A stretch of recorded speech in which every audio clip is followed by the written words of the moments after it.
Guys, अपने कहने के मुताबिक हम आप लोगों के बीच आ चुके हैं कक्षा 9 के साथ। कक्षा 9 की फिजिक्स आज से हम रिकॉर्डिंग क्लास चालू कर रहे हैं। देखिए, आपके सामने ये प्लास्टिक का व्हाइट बोर्ड दिखाई दे रहा है और ये व्हाइट बोर्ड हम तो समझ रहे हैं इतिहास अपने आप को दोहराता है। जब हमने कोचिंग की शुरुआत की थी तो इसी व्हाइट बोर्ड के माध्यम से की थी। यही प्लास्टिक का व्हाइट बोर्ड स्टार्ट हुआ था, इसी से हमने पढ़ाई चालू की थी बच्चों को। फिर प्लाई का बोर्ड आया, फिर प्लाई के बोर्ड पे पढ़ाने लगे और आज लगभग 5-7 साल बाद पुनः हम उसी बोर्ड पे आ चुके हैं आप लोगों के बीच। इसीलिए हम कह रहे हैं कि इतिहास अपने आप को एक बार फिर से दोहरा रहा है। आज से हम कक्षा 9 के लिए बच्चों के लिए साइंस की सीरीज चालू करने जा रहे हैं, जिसमें फिजिक्स और केमिस्ट्री इन 2 विषयों पे हम फोकस करेंगे। शुरुआत में हम फिजिक्स से ही फोकस करेंगे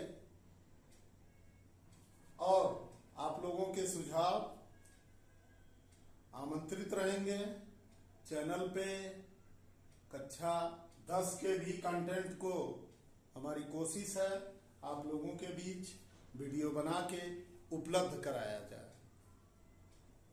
देखते हैं बच्चों, अगर हम कक्षा 9 की फिजिक्स की बात करते हैं, कक्षा 9 में तो साइंस की बुक चलती है और साइंस की बुक में आपको फिजिक्स, केमिस्ट्री और बायो ये तीनों सब्जेक्ट मिल जाएंगे।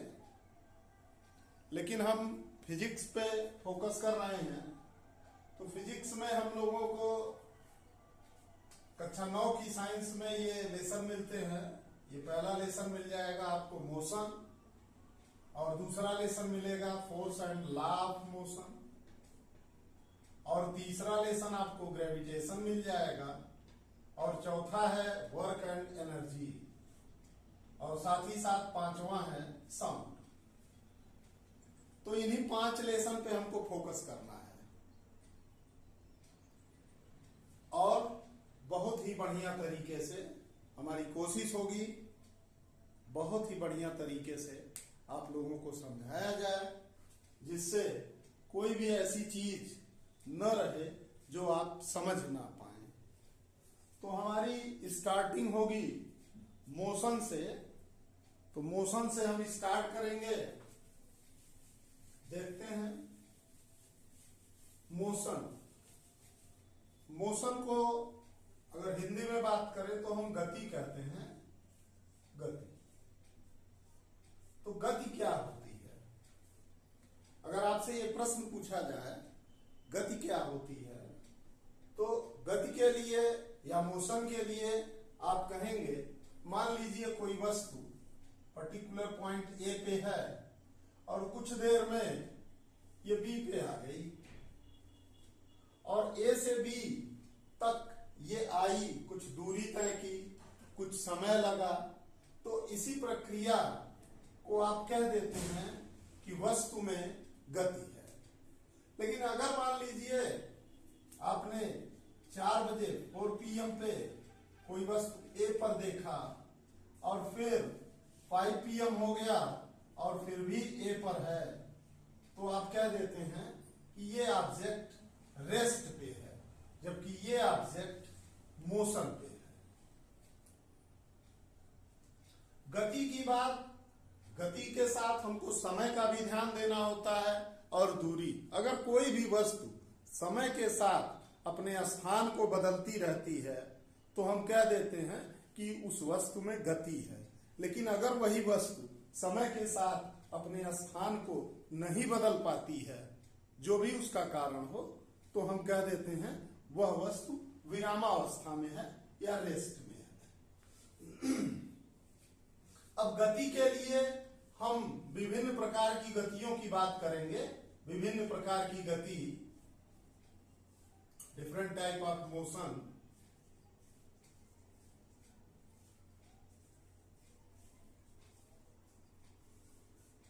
तो विभिन्न प्रकार की गति में जैसे हो सकता है सरल रेखा में गति या सरल रेखीय गति, इसी प्रकार से वक्रीय गति हो जाएगी,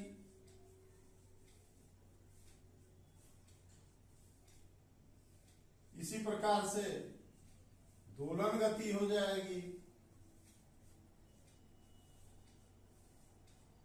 इसी प्रकार से कंपन गति हो जाएगी,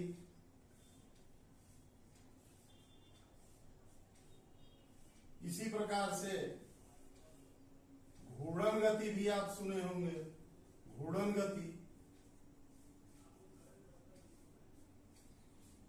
सरल रेखीय गति का मतलब ये हो गया कि वस्तु सीधे रास्ते पे स्ट्रेट लाइन फॉलो कर रही है, यानी स्ट्रेट लाइन पाथ पे गति कर रही है। जबकि वक्रीय गति में हो जाएगा कि वस्तु यहां से मान लीजिए चली ए से, तो ये कुछ इस हिसाब से आपका चल रही है, ये वक्रीय पाथ हो गया। दोलन गति, दोलन गति में वस्तु अपने माध्य स्थिति के इधर उधर गति करेगी, जैसे सरलोलक गति करता है अपने माध्य स्थिति के इधर उधर। कंपन गति, कंपन गति में भी माध्य स्थिति के इधर उधर गति होगी, लेकिन थोड़ा सा दोनों में अंतर हो जाएगा। घूर्णन गति में वस्तु अपने ही स्थान पे किसी धुरी के सापेक्ष गति करती रहेगी, जैसे पंखे की गति होती है, साइकिल का पहिया गति करता है, तो इस प्रकार से गतियां होती हैं। लेकिन कक्षा 9 के सिलेबस में हमको मुख्य रूप से सरल रेखीय गति को पढ़ना होता है। सरल रेखीय गति यानी स्ट्रेट लाइन मोशन। अब स्ट्रेट लाइन मोशन में गति को हम दो भाग में विभाजित कर सकते हैं, यानी सरल रेखा में अगर गति हो रही है तो उसको यूनिफॉर्म और नॉन यूनिफॉर्म, यानी अगर ऐसी कोई गति हो रही है जिसमें स्पीड कांस्टेंट है, स्पीड कांस्टेंट, यानी उसकी चाल में कोई परिवर्तन नहीं हो रहा है, समय के साथ चाल स्थिर है। नॉन यूनिफॉर्म मोशन में स्पीड वेरिएबल होती है, यानी स्पीड चेंज होती रहती है। अब स्पीड अगर चेंज होती रहेगी, जैसे हम गाड़ी चलाते हैं तो गाड़ी चला रहे हैं, तो मान लीजिए यहां गोरखपुर में रुस्तमपुर से हमने अपना सफर चालू किया। रुस्तमपुर में हम 4 PM पे हैं, गोलघर पहुंच रहे हैं, या समझिए सहजनवा पहुंचे, सहजनवा, तो सहजनवा 5 PM हो गया। अब रुस्तमपुर और सहजनवा के बीच में मान लीजिए गीडा है।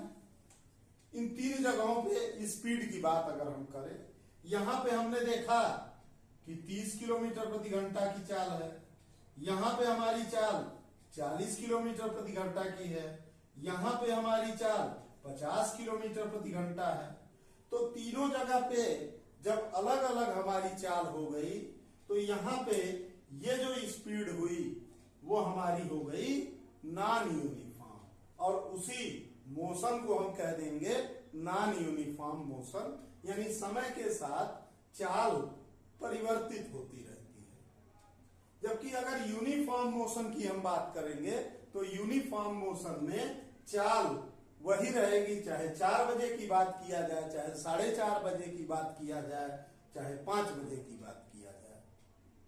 तो यूनिफॉर्म मोशन में वस्तु की चाल स्थिर रहती है, जबकि नॉन यूनिफॉर्म मोशन में हमारी जो वस्तु होगी उसकी चाल निरंतर बदल जाती है।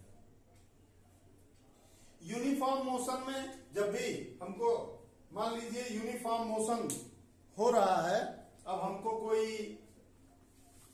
स्पीड की बात करनी है कि भाई कितनी स्पीड से गाड़ी चल रही है, तो स्पीड में हम देख लेते हैं कि कितना डिस्टेंस ट्रेवल हुआ और उस डिस्टेंस को ट्रेवल करने में कितना टाइम लगा। तो स्पीड यानी चाल को ज्ञात करते समय हम देखते हैं टोटल डिस्टेंस यानी कितनी दूरी तय हुई और upon total taken time, total time. Example में हम कह सकते हैं, मान लीजिए यूनिफॉर्म स्पीड में कोई ऑब्जेक्ट चल रहा था, ये गोरखपुर से कानपुर उसको जाना था, स्पीड है या डिस्टेंस देख लें, गोरखपुर से कानपुर लमसम 300 किलोमीटर और टाइम हो गया 5 आवर, 5 घंटे लगे। तो यहां पे जब स्पीड आप निकालेंगे तो स्पीड बराबर हो जाएगा टोटल डिस्टेंस तो 300 किलोमीटर, टोटल टाइम 5 आवर तो 5 छक्के 30, तो 60 किलोमीटर प्रति घंटा या 60 किलोमीटर प्रति आवर हो गया। तो ये स्पीड हो गई यूनिफॉर्म मोशन में। जबकि ऑब्जेक्ट अगर नॉन यूनिफॉर्म मोशन कर रहा है तो नॉन यूनिफॉर्म मोशन में हमको स्पीड न निकाल के एवरेज स्पीड निकालनी होती है। तो चले एवरेज स्पीड का भी फार्मूला देख लें।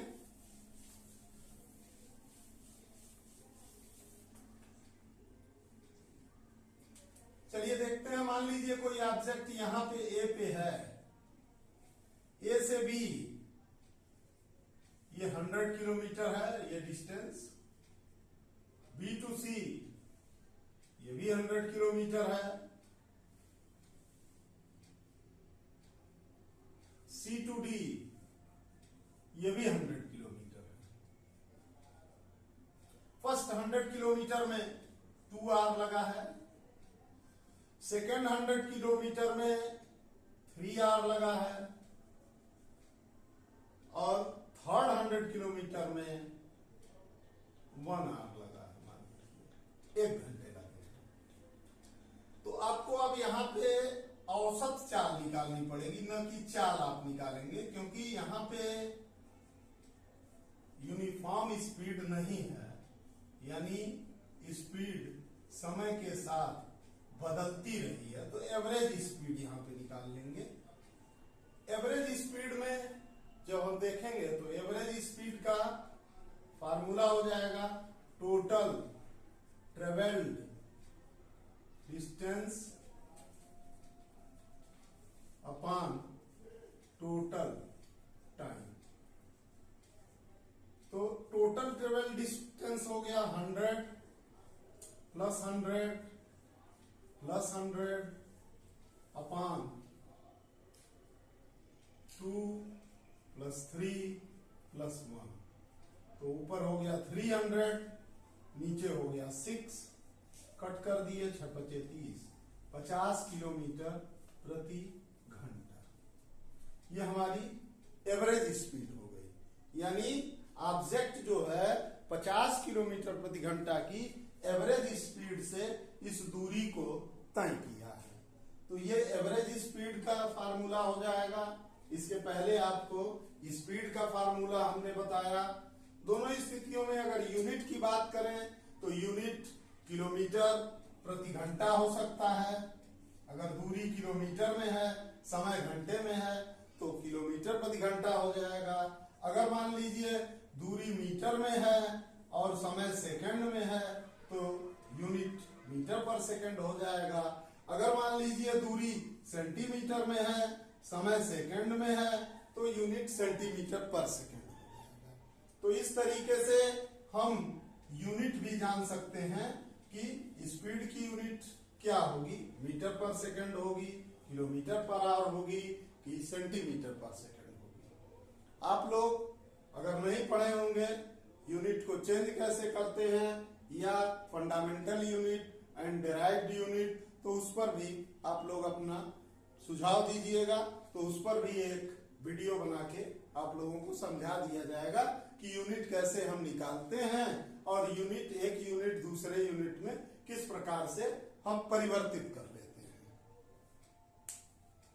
थोड़ी सी बात यहाँ पे हम करना चाहते हैं डिस्टेंस और डिस्प्लेसमेंट पे, क्योंकि जब मोशन होगा तो स्वाभाविक है वस्तु अपने स्थान से विस्थापित होगी। तो दो चीजें होती हैं, एक होता है डिस्प्लेसमेंट जिसको हम हिंदी में विस्थापन बोलते हैं, और एक होता है डिस्टेंस जिसको हम हिंदी में दूरी बोलते हैं। विस्थापन और दूरी अगर हम सदिश और अदिश के हिसाब से चलें तो विस्थापन सदिश राशि होती है यानी वेक्टर क्वांटिटी होती है, और दूरी जो होती है अदिश होती है। सदिश अदिश में आपको बताया गया होगा या नहीं जानते हैं तो जान लीजिए। सदिश राशियां वो राशियां होती हैं जिसमें मैग्नीट्यूड के साथ साथ डायरेक्शन भी होता है। जैसे फोर्स की बात किया जाए 5 न्यूटन पूरब दिशा में, तो फोर्स का मैग्नीट्यूड हो गया 5 न्यूटन और पूरब दिशा इसका डायरेक्शन बता रही है। तो विस्थापन और दूरी ये दो भौतिक राशियां हैं जिसमें विस्थापन सदिश हम लेते हैं, दूरी अदिश लेते हैं। मान लीजिए ये विलेज है और ये स्कूल है, तो विलेज यहां से हम आए मान लीजिए 500 मीटर ईस्ट में, 500 मीटर हम पूरब दिशा में चले। ये ईस्ट है, वेस्ट है, नॉर्थ है, साउथ है। इस चीज का ध्यान रखिए, कॉपी पे हम यही यूज करेंगे। तो विलेज है, कोई बच्चा है अपने गांव से प्राइमरी स्कूल पे जा रहा है, तो वो 500 मीटर पूरब चला है और फिर ये यहां पे आ गया लगभग 250 मीटर साउथ में और स्कूल पे पहुंच गया। अब स्कूल पे अगर पहुंच गया तो अब आपसे कोई कहे कि बच्चे ने यहां से बच्चा जो चला है उसने कितनी डिस्टेंस ट्रेवल की है और कितना डिस्प्लेसमेंट हुआ है, तो दोनों चीजें आप कैलकुलेट कीजिए, जरा देखा जाए। तो डिस्टेंस की बात करेंगे तो डिस्टेंस का मतलब ये हो गया कि उसने जब चला, अपने रास्ते से जब चला तो दूरी कितना तय किया, कहां से चला, कहां पहुंचा। विलेज से चला, स्कूल पहुंचा, अपने गांव से स्कूल पहुंचा, तो उसने देखिए पहले सिस्टम में 500 और फिर 250, तो ये हो गया 750 मीटर। लेकिन अगर डिस्प्लेसमेंट की हम बात करें तो डिस्प्लेसमेंट में यह देखा जाता है, क्योंकि डिस्प्लेसमेंट सदिश है तो इसमें इस चीज का भी ध्यान दिया जाता है कि कहां से चला और कहां पहुंचा। यानी इनिशियल पोजीशन डिस्प्लेसमेंट में दो चीजें बहुत महत्वपूर्ण होती हैं, इनिशियल एंड फाइनल।